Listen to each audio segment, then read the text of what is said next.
बिस्मिल्लाहिर्रहमानिर्रहीम अस्सलाम वालेकुम। कैसे हैं आप लोग देख रहे हैं मेरा YouTube channel SR trading club. आज का हमारा टॉपिक है गोल्ड के डेली एनालिसिस। तो चलते हैं गोल्ड के एनालिसिस करते हैं और सबसे पहले देख लेते हैं कि ऐसी कौन कौन सी आज फंडामेंटल इंपॉर्टेंट न्यूज़ है जो मार्केट को बहुत ज़्यादा वोलेटाइल कर सकती हैं।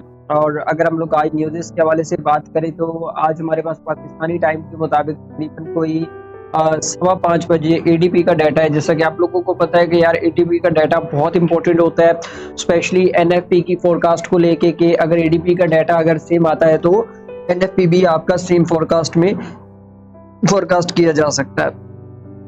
हम लोग थोड़ा सा डाटा को डिटेल बेस्ड डिस्कस कर लेते हैं ताकि चीज़ें थोड़ी सी आप लोग अंडरस्टैंड कर सको कि मार्केट में पोजीशंस क्या चल रही हैं और किस तरीके से आप लोगों ने जो है वो ट्रेड करना है। तो अगर हम बात करें थोड़ा सा मार्केट सिचुएशंस के हवाले से तो 5:15 बजे आपको पता है कि यार बहुत इंपॉर्टेंट डाटा है।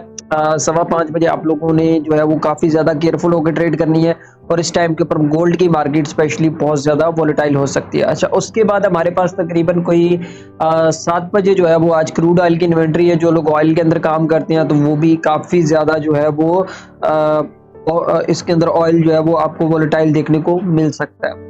अच्छा देखें, अगर हम लोग बात करें थोड़ा सा ओवरऑल फंडामेंटल सिचुएशंस के हवाले से तो जैसा कि पता है कि आप लोगों को भी पता होगा, आप लोगों ने न्यूज़ में भी देखा होगा कि ईरान ने जो है वो इसराइल पर अटैक किया है। 500 मोबाइल मिसाइल्स मारे हैं रात को। ठीक है, तो देखें चीज़ें जिस तरीके से होना, एक जो बैंक्स की रिपोर्ट्स होती हैं वो एक अलग चीज़ है, उनको हम लोग अलग फोरकास्ट में देखते हैं, लेकिन जो दुनिया के अंदर हो रहा है वो चीज़ें भी हमारी मार्केट के ऊपर आपको पता है कि यार इम्पेक्ट करती हैं, काफ़ी ज़्यादा इम्पैक्ट करती हैं। तो उसमें ये हो सकता है कि ये जो जंग अभी स्टार्ट हुई है तो देखिए एक चीज़ मैं आप लोगों को बताता चलूँ, जो फॉरेक्स मार्केट है ना, इसमें चीज़ें बहुत ज़्यादा कभी-कभी चीज़ें जो है वो अचानक हो जाती है और कभी-कभी चीज़ें कुछ प्लान करके जो है वो बैंक्स वगैरह या ये पॉलिटिकल इदारे या कॉर्पोरेशंस जो है वो प्लान करके मार्केट को जो चलती हैं। अब देखिए पिछले कुछ वीक से मैं आप लोगों को बता रहा हूँ कि जो गोल्ड की मार्केट है वो आपकी ऑलमोस्ट 26-50 तक जो है वो जा सकती है। आप लोग अगर देखें तो मैंने यहाँ पे काफ़ी वीडियोस के अंदर मैंने आप लोगों को बताया कि गोल्ड की मार्केट 25-50 तक जा सकती है और 25-50 को भी क्रॉस कर सकती है। तो ये चीज़ें अगर आप लोग देखें तो मेरे ख्याल में आई थिंक आप लोगों को सारी मार्केट सिचुएशंस समझ आ जाएगी। अगर हम लोग बात करें अभी करंट सिचुएशन के सिनेरियो के ऊपर कि हमें करंट सिचुएशन में गोल्ड का सिनेरियो किस तरीके से नजर आ रहा है, तो देखिए हर बंदा ये कह रहा था कि जब ईरान इवन के बड़े-बड़े एनालिस्ट भी यही कह रहे थे कि जब ईरान अटैक करेगा तो गोल्ड की मार्केट जो है वो 2700 भी क्रॉस कर सकती है, 2700 से भी प्लस जा सकती है। बट देखें अगर रात को अटैक हुआ तो उसके बावजूद भी गोल्ड की मार्केट अभी तक नॉर्मल चल रही है। तो इट मीन्स आप लोगों को यहाँ पे मार्केट का गेम समझना चाहिए कि मार्केट के अंदर जो भी होता है वो एक प्लान करके किया जाता है और स्पेशली ये जो प्लान होता है ये बैंक्स का होता है और बैंक आपको पता है कि जिस तरफ भी मूव करते हैं तो मार्केट हमारी उसी तरफ मूव करती है। तो इंशाल्लाह इन फ्यूचर में एक दो दिनों में मैं सोच रहा हूँ कि मैं आप लोगों के साथ एक मज़ीद एक अच्छा सेमिनार करूँगा जिसके अंदर मैं आप लोगों को बताऊँगा कि गोल्ड के इन फ्यूचर प्रोडिक्शंस क्या हैं और इसके टारगेट्स क्या हैं। स्पेशली ये अभी जो ईरान वाला वाक़या स्टार्ट हो गया है कि ईरान में जो है वो अटैक इसराइल के ऊपर अटैक करना स्टार्ट किए हैं, तो इसके ऊपर भी हम लोग बड़ा डिटेल बेस बात करेंगे। और अगर हम लोग बात करते हैं थोड़ा अपना टेक्निकल चार्ट के हवाले से कि हमें टेक्निकल चार्ट के ऊपर गोल्ड हमें आज क्या अपॉर्चुनिटीज़ दे रहा है और हम लोगों ने किस तरीके से ट्रेड करना है। अच्छा, यहाँ पे अब चीज़ें आपने थोड़ी सी समझनी है क्योंकि आपको पता है कि जियोपॉलिटिकल सिचुएशंस किस तरीके से चल रही हैं, पूरी दुनिया में किस तरीके से हालात बने हुए हैं। तो मेरा पर्सनली मशवरा यही है कि आप मार्केट को जो है वो शॉर्ट टर्म के लिए ट्रेड करें, लॉन्ग टर्म के लिए ट्रेड ना करें। मतलब आप 100 पिप 200 पिप या 300-400 पिप लेके निकल जाया करें, लॉन्ग पोजीशंस अभी होल्ड ना करें। अच्छा, फिलहाल अगर हम लोग बात करें अभी की सिनेरियो के हवाले से तो अगर आप लोग यहाँ पे इस एरिया के अंदर देखें तो ये इसका जो सपोर्ट एरिया है और ये इसका सिंपल रेजिस्टेंस एरिया है।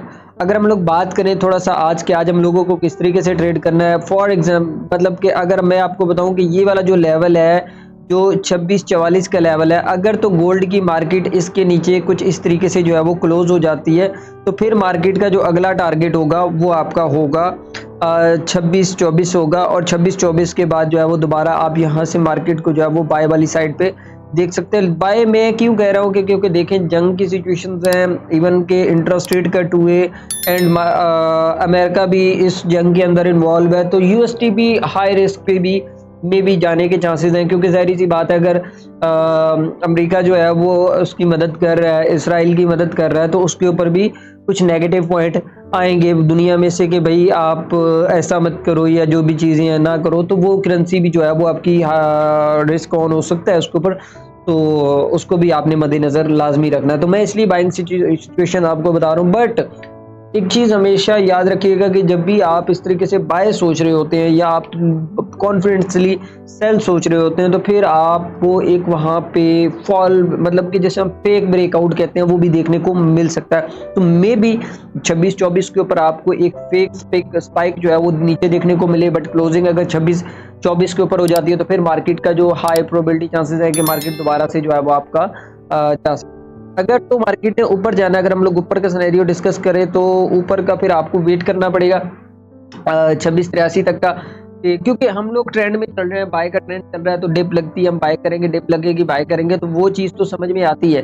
बट अगर हम लोग हाई के ऊपर बाय करेंगे तो वो चीज़ थोड़ी समझ से बाहर है, उसमें मैं आप लोगों को रिकमेंडेशन नहीं दूंगा कि आप जो है वो इस तरीके से ट्रेड करें, क्योंकि मार्केट ऑलरेडी बहुत ज़्यादा टॉप पे पहुंच चुका है। अब ये भी पता है कि मार्केट जो है वो ऊपर जा सकता है। एक सिनेरियो ये भी है कि अगर आप लोग यहाँ से इस एरिया से ट्रेंड लाइन लगाएं, तो इस ट्रेंड लाइन के ऊपर अगर आप लोग देखें तो यहाँ पे एग्जैक्टली अगर आपको टेस्ट मिल जाता है यहाँ पे इस एरिया में, जो आपका previously ascending breakout ascending triangle जो है वो ब्रेकआउट हुआ और ब्रेकआउट होने के बाद मार्केट ऊपर की तरफ जा रहा है, तो यहाँ पे आपको अगर एक आध टेस्ट मिल जाता है, तो यहाँ से भी जो है वो मार्केट आपकी इस एरिया से मैं आपको मार्क करके बता देता हूँ, तो यहाँ पे मार्केट दोबारा से आपकी जो है वो बाय साइड पे जा सकती है। आई थिंक मेरे ख्याल में आप लोगों को चीज़ें समझ आ गई होंगी। बाकी वीडियो जो है वो मैं पिछले लास्ट 2 वीक से जो है वो पाकिस्तान में नहीं था, आउट ऑफ कंट्री था, तो जिसकी वजह से वीडियोस नहीं आ रही थी।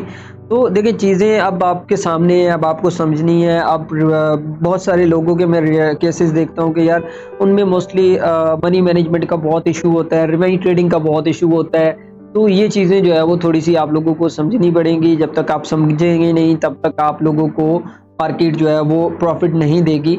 और खुदारा अपनी साइकोलॉजी को सुधारें, अपनी एजुकेशन पे तवज्जो दें। इस मार्केट के अंदर मैंने बहुत सारे लोग देखे हैं कि यार वो इस मार्केट का चार्ट देखते हैं, 3-4 दिन होते हैं वो चार्ट देखते हैं, वो कहते हैं कि भाई हम ट्रेडर बन गए। देखिए मैं आज भी, मुझे तकरीबन इस फील्ड के अंदर 7.5 साल हो गए हैं, ठीक है, और मैं आज भी लर्निंग कर रहा हूँ। मुझे आज भी हर रोज़ कोई ना कोई नई चीज़ सीखने को मिल जाती है। इसकी मिसाल ऐसी है कि दुनिया के अंदर जैसे ही कुछ नया होता है तो इस मार्केट के अंदर भी आपको नया होता है। अब दुनिया के अंदर क्या होगा हमें भी नहीं पता है, अल्लाह पाक की ज़ात बेहतर जानती है कि दुनिया के अंदर क्या होगा।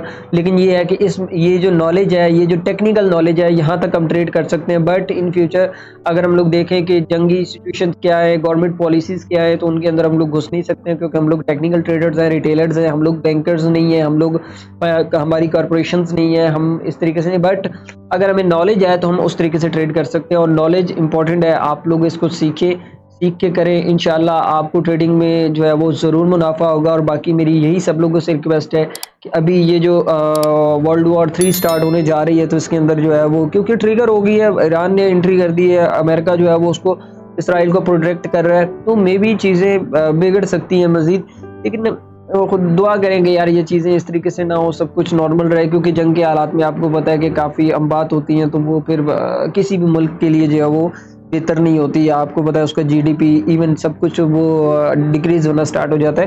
तो ये चीज़ें जो है वो नहीं होनी चाहिए जंग वाली। मैं तो पर्सनली ओपिनियन मेरा ये है। बाकी मिलते हैं कल की वीडियो के अंदर। कोई भी आपने रिस्की ट्रेड नहीं करनी है, क्योंकि मार्केट किसी भी टाइम बहुत ज़्यादा वोलेटाइल हो सकता है। ये बात मेरी आपने याद रखनी है। जैसे मैंने आपको बताया था कि मार्केट ने अगर आपका 24-50 जो है वो क्रॉस किया, तो मार्केट आपका फिर कंट्रोल में नहीं आएगा। और आप खुद अंदाज़ा लगा लेंगे जब से 24-50 का ब्रेकआउट हुआ है उस टाइम से मार्केट की क्या सिचुएशन रही। आप मेरी प्रीवियसली वीडियो के अंदर जाके देख सकते हैं। मैंने बड़ी डिटेल बेस्ड चीज़ें जो है वो आप लोगों को बताई थी, ताकि आपको जो है वो किसी भी किस्म की कोई मिसकन्फ्यूजन या कोई भी चीज़ें ना हो, ताकि आप लोग लॉस ना करें। लेकिन उसके बावजूद भी लोग लॉस कर रहे हैं, उसकी रीज़न यही है कि उनकी वो साइकोलॉजी नहीं है, उनका वो ट्रेडिंग माइंडसेट नहीं है, उनके पास लर्निंग नहीं है। तो देखिए ये चीज़ें आप जब तक सीखोगे नहीं या जब तक आप चीज़ें करोगे नहीं, तब तक आप जो है वो प्रॉफिटेबल ट्रेडर नहीं बन सकते। अब मैं ये जानता हूँ। बाकी मिलते हैं कल की वीडियो के अंदर। दुआ में याद रखिएगा।